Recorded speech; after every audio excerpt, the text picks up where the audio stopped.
When you were in school, did you have any teachers that influenced you to get into science?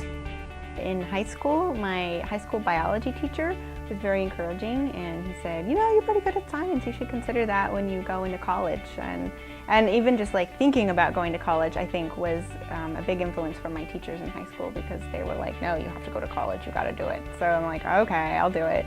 My sixth grade teacher, the same one that I did the owl dissection one with, he had us do a lot of really cool science experiments, and I always did well in science, so he really encouraged me to do science. And in high school, I had a really fun teacher who took us on a field trip to the desert, so we got to like learn about the desert habitat and stuff, and she was really awesome and encouraging.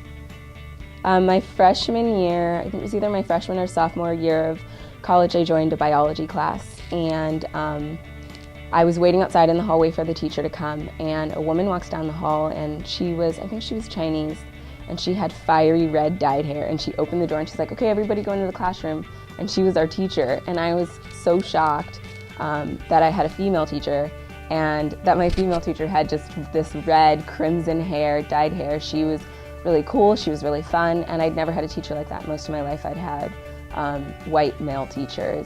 And she's actually the one that told me that I should change my major from undeclared to being a biology major, and I ended up changing it because of her.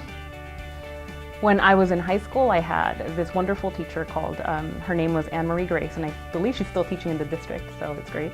But she was very, very enthusiastic about science and letting everybody know that everybody and anybody could do science.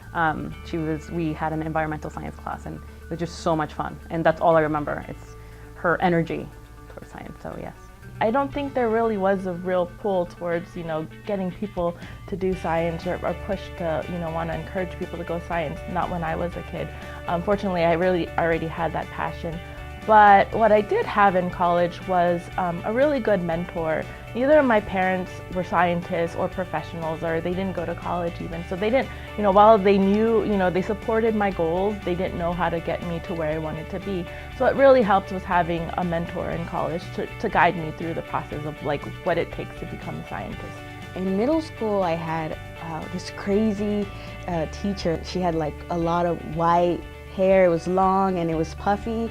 But she was great. I remember she asked the class a question, and I was finally the one who got it right. And so she screamed, and she's like, "Oh my God!"